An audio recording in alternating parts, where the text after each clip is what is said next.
الحمد للہ رب العالمین والصلاة والسلام علی سید الانبیاء والمرسلین اما بعد فاعوذ باللہ من الشیطان الرجیم بسم اللہ الرحمن الرحیم یا رب لک الحمد کما ینبغی لجلال وجہک وعظیم سلطانک رب اشرح لی صدری ویسر لی امری واحلل عقدۃ من لسانی یفقہوا قولی رب زدنی علما۔ السلام علیکم ورحمۃ اللہ وبرکاتہ۔ سورۃ الاحزاب اردو ترجمہ اور تفسیر، آیت نمبر 11 تک ہم نے گزشتہ اسباق میں پڑھ لیا، اور ہم نے پڑھا کہ جب آزمائش آئی، جب مصائب و آلام کا سامنا ہوا، تو مومنین جب آزمائے گئے تو ان کا تقویٰ، ان کا توکل کا لیول کیا تھا۔ آج کے سبق میں بالکل انہی حالات میں منافقین نے کیا کردار اپنایا اور کس چیز کا مظاہرہ کیا، اس کا ذکر ہم پڑھنے جا رہے ہیں۔ سمہاؤ حالات سب کے لیے ایک جیسے تکلیف دہ ضرور ہوتے ہیں، لیکن جس کے دل میں اللہ کا توکل ہوتا ہے، وہ جو جانتا ہے کہ اللہ مجھے اس مصیبت سے نکال دے گا، یہ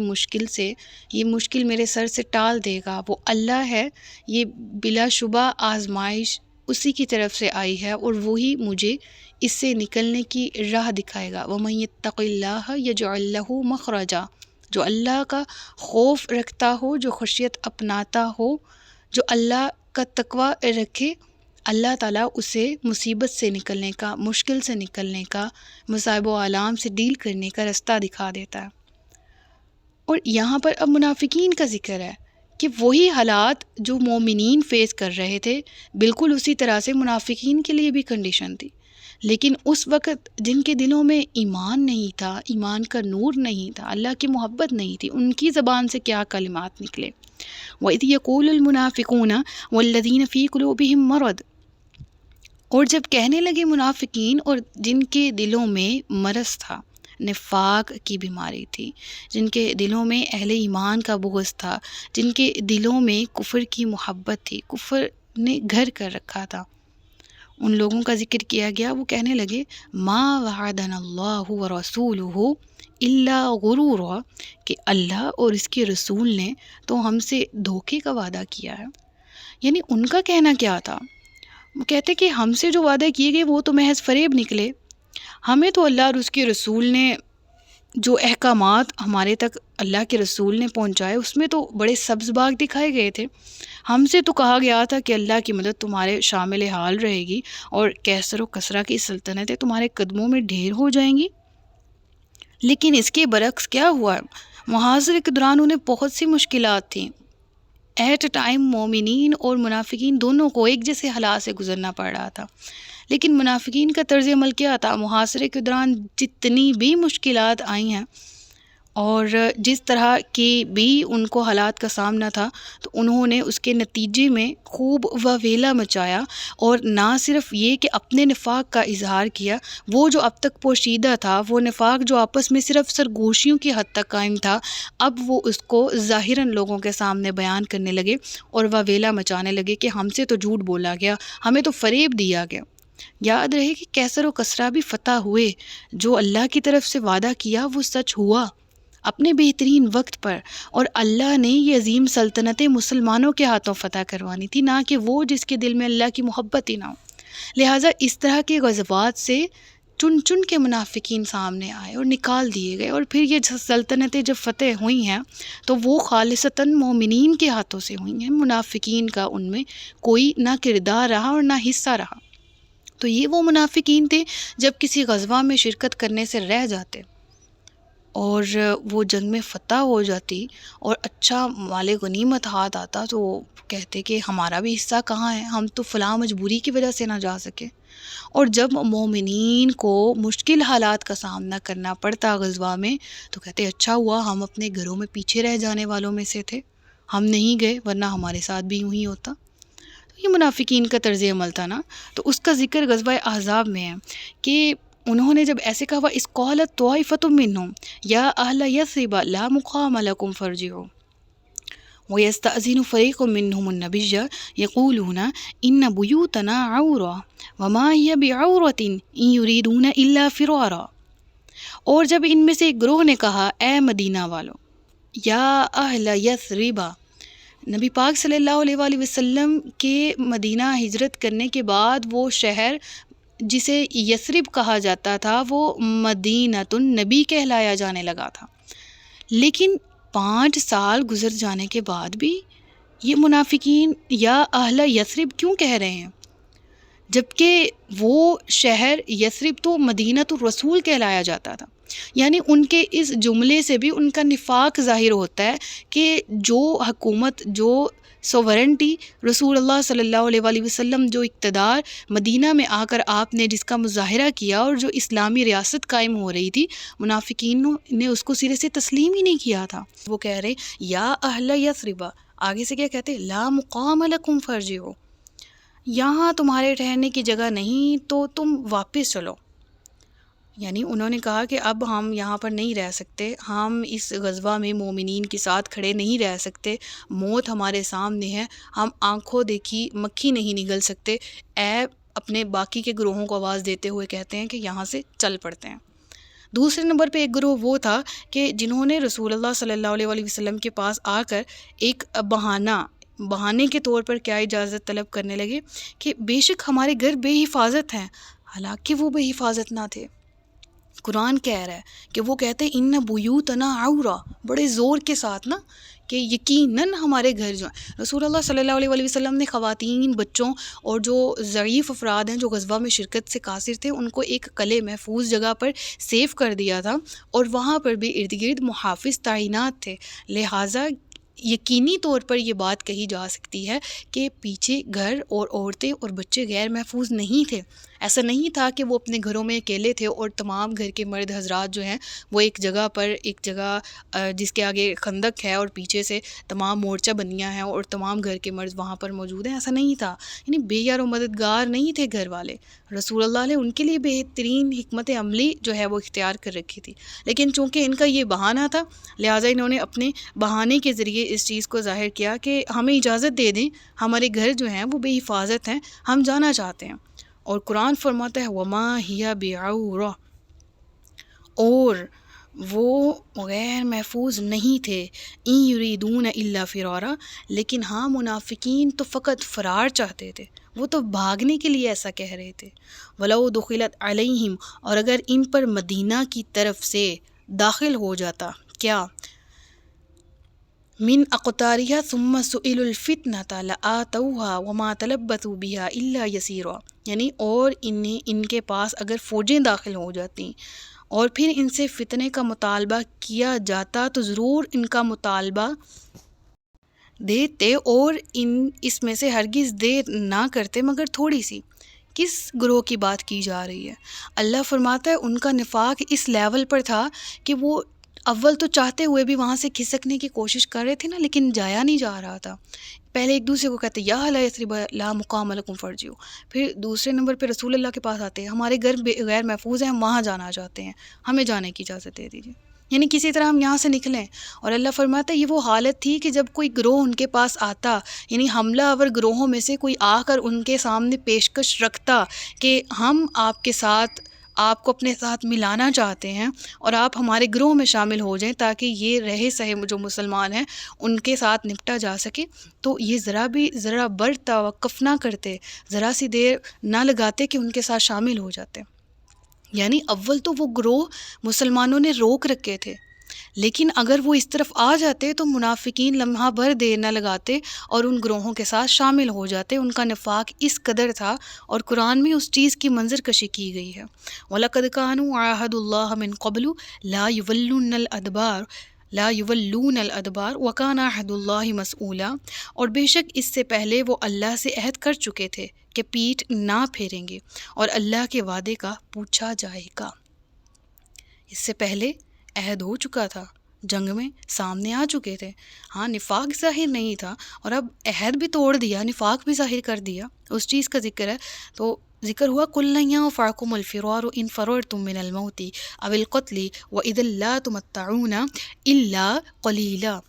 اللہ تعالیٰ فرماتا ہے تم فرماؤ اگر موت یا قتل سے بھاگ رہے ہو تو ہرگز تمہیں یہ بھاگنا نفع نہ دے گا، اور اس وقت بھی تمہیں تھوڑی سی دنیا ہی میں فائدہ اٹھانے کو دنیا دی جائے گی۔ مراد کیا ہے؟ مراد یہاں پر یہ ہے، رب العالمین فرماتا ہے محبوب یہ جو فرار چاہتے ہیں، راستے سے نکلنا چاہتے ہیں، انہیں فرما دیں کہ تم اگر بچنا چاہتے ہو تو تم موت سے یا قتل کے ڈر سے بھاگنا چاہ رہے ہو، تم بھاگ نہیں سکتے۔ تمہارا بھاگنا تمہیں ذرا نفع نہیں دے گا، کیونکہ جو موت آنی ہے وہ بستر پر بھی آ جانی۔ وہ میدان جنگ سے تم بھاگ کے جاؤ گے، تمہاری جو سانس لکھی ہوئی ہے، تم نہ ایک سانس زیادہ لے سکتے ہو نہ کم لے سکتے ہو اس سے، ٹھیک ہے؟ تو تمہیں یہ تمہارا بھاگنا ہرگز فائدہ نہ دے گا۔ ہاں، اس وقت بھی جو تم موجود ہو تمہیں دنیا برتنے کو دی جا رہی ہے، دنیاوی فائدہ ہے، دنیاوی سامان ہے جس سے تم برت لو، لیکن بالآخر تمہیں موت کا سامنا کرنا پڑے گا۔ من ذا الذی یعصمکم من اللہ ان اراد بکم سوءا او اراد بکم رحمہ، سوءا او اراد بکم رحمہ، کیا ذکر ہوا؟ تم فرماؤ وہ کون ہے جو تمہیں اللہ سے بچائے گا اگر وہ تمہارا برا چاہے یا تم پر رحم فرمانا چاہے، اور وہ اللہ کے سوا کوئی حامی نہ پائیں گے اور نہ ہی مددگار۔ کیا مراد ہے یہاں پر؟ گزشتہ آیت کے ساتھ ہی اس کو جوڑیں تو اللہ فرماتا ہے حبیب ان سے فرما دیجئے کہ کون ہے جب اللہ تمہاری پکڑ کرنا چاہے تو وہ تمہیں اللہ سے بچا سکے، کون ہے کہ جب تمہاری موت آئے تو وہ تمہیں موت سے بچا سکے۔ اللہ چاہے تم پر رحم کرنا تو کون ہے اسے ٹال سکے، اور اللہ اگر چاہے تمہاری پکڑ کرنا تو کون ہے اسے ٹال سکے۔ اللہ کے کاموں میں مخلوق میں سے کسی کو دخل نہیں ہے، اس چیز کا ذکر ہے۔ وَلَا يَجِدُونَ لَهُم مِّن دُونِ اللَّهِ وَلِيًّا وَلَا نَصِيرًا، اور جب اللہ پکڑ کرنے پر آئے تو پھر اس کی رضا کے بغیر، اس کے بغیر کوئی کسی کا نہ والی اور نہ مددگار۔ قد يعلم الله المعوقين منكم والقائلين لإخوانهم هلم إلينا ولا يأتون البأس إلا قليلا، بے شک اللہ تم میں سے ان لوگوں کو جانتا ہے جو دوسروں کو جہاد سے روکتے ہیں اور اپنے بھائیوں سے کہتے ہیں ہماری طرف چلے آؤ، وہ لڑائی میں تھوڑے ہی آتے ہیں۔ منافقین کا ہی طرز عمل ہے یہاں پر کہ خود بھی جہاد سے بچتے ہیں اور دوسروں کو بھی جہاد سے روکتے ہیں اور کہتے ہیں کہ ہمارے گروہ میں شامل ہو جو۔ مراد کون سے منافقین ہیں؟ جو جنگ کے حق میں نہیں تھے، جو مسلمان جب اپنا دفاع کر رہے تھے تو وہ پیچھے ہٹنے کو تیار تھے اور دوسروں کو اپنے ساتھ ملنے کا کہتے تھے کہ پیچھے کو چلے، ہلم الینا، ہماری طرف آ جاؤ، ولا یأتون البأس الا قلیلا، وہ لڑائی میں آتے ہی نہیں۔ میں آپ کو ایک بات بتاؤں، منافقین نا، وہ پنجابی میں کہتے ہیں نا کھچ تو کے، تو وہ نمازیں پڑھنے، یہ اس طرح کے ایزی کام تھے نا کہ مسجد میں اٹھ کے جانا پڑ رہا ہے تو وہ سب لوگوں کے سامنے جا رہے ہیں اور اپنے اسلام کا جو ہے وہ اظہار کر رہے ہیں، پھر رسول اللہ خطبہ دے رہے ہیں تو اس میں مسلمانوں کے ساتھ بیٹھے ہیں، دل میں نفاق ہے، سورۃ توبہ میں اس کی پوری تفصیلات ہے، منظر کشی ہے نا، تو رسول اللہ خطبہ دے رہے ہیں اور وہ بھی مطلب دل پہ بڑے دل کے ساتھ، برے دل کے ساتھ بیٹھے ہوتے اور وہ سن رہے ہوتے، ٹھیک ہے۔ لیکن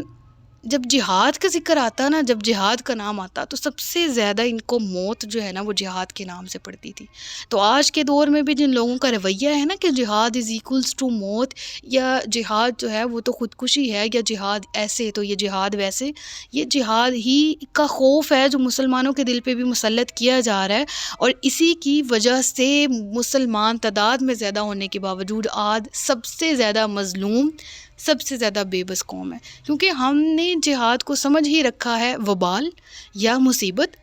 یہ تو منافقین کا طرز عمل تھا نا، یہ تو ان کا رویہ تھا، وہ سمجھتے تھے جہاد کو ایسا، اور یہ الفاظ قرآن کریم نے بیان کیے ہیں منافقین کے۔ پھر ذکر ہوتا ہے اشحۃ علیکم فاذا جاء الخوف رأیتہم ینظرون الیک تدور اعینہم کالذی یغشی علیہ من الموت فَإِذَا ذَهَبَ الْخَوْفُ سَلَقُوكُمْ بِأَلْسِنَةٍ حِدَادٍ أَشِحَّةً عَلَى الْخَيْرِ أُولَٰئِكَ لَمْ يُؤْمِنُوا فَأَحْبَطَ اللَّهُ أَعْمَالَهُمْ وَكَانَ ذَلِكَ عَلَى اللَّهِ يَسِيرًا۔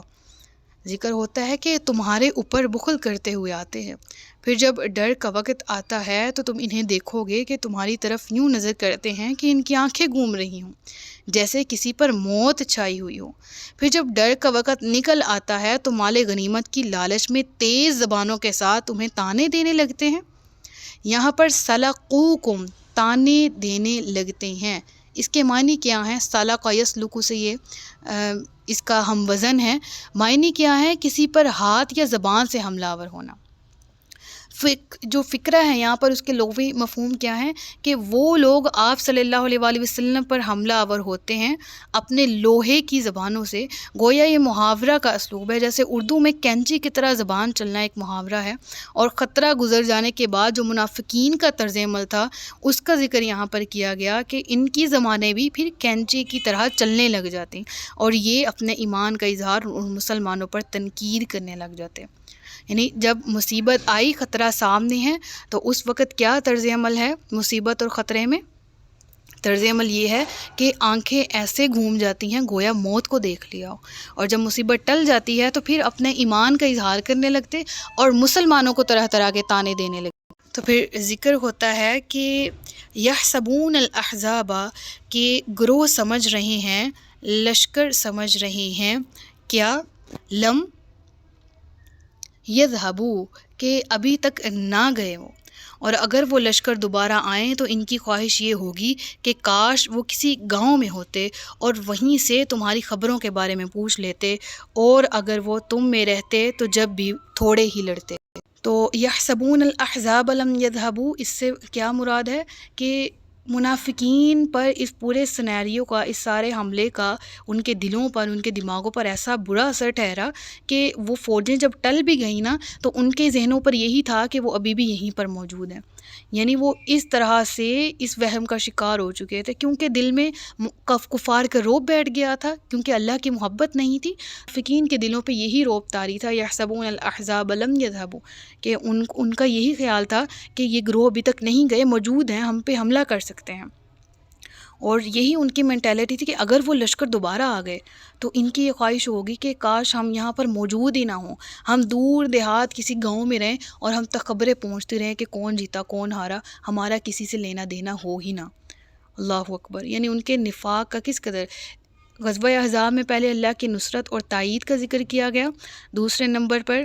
منافقین سے پہلے مومنین کا ذکر کیا گیا، ان کی آزمائش کا ذکر کیا گیا، اور اب یہاں منافقین کے اعمال کی منظر کشی کی گئی ہے. تو جو ذکر ہے وہ یہی ہے کہ وہ پھر دوبارہ ان کے دل میں ایسی ہیبت بیٹھی کہ لشکر چلے بھی گئے تو وہ سمجھتے وہ موجود ہیں، کفار کے، یہود کے اور مشرکین مکہ وغیرہ کے لشکر، اور وہ کہتے کہ اگر وہ دوبارہ آ گئے تو کاش ہم یہاں پر موجود ہی نہ ہوں، ہم دور دیہات کسی گاؤں میں ہوں، وہیں سے ہم تک خبریں پہنچ جائیں. وَلَوْ كَانُوا فِيكُمْ مَا قَاتَلُوا إِلَّا قَلِيلًا، ہاں لڑائی میں بھی رہتے، اگر وہ اس وقت مدینہ میں بھی موجود رہیں تو بہت کم ہیں جو میدان میں آئیں، وہ بھی بہت بھاری اور برے دل کے ساتھ. یہاں منافقین کے نفاق کا ذکر ہے، اور ابھی غزوہ احزاب کا ذکر فی الحال جاری ہی ہے، اور انشاءاللہ اس کو نیکسٹ اسباق میں پڑھیں گے. رکوع مکمل ہوتا ہے آیت نمبر 20 تک. صدق اللہ العلی العظیم و صدق رسولہ النبی الکریم. سچ فرمایا اللہ نے جو عظمت والا ہے. اپنا بہت سا خیال رکھیے گا، مجھے دعا میں یاد رکھیے گا. تاجدار ختم نبوت زندہ باد، پاکستان پائندہ باد. السلام علیکم ورحمۃ اللہ وبرکاتہ.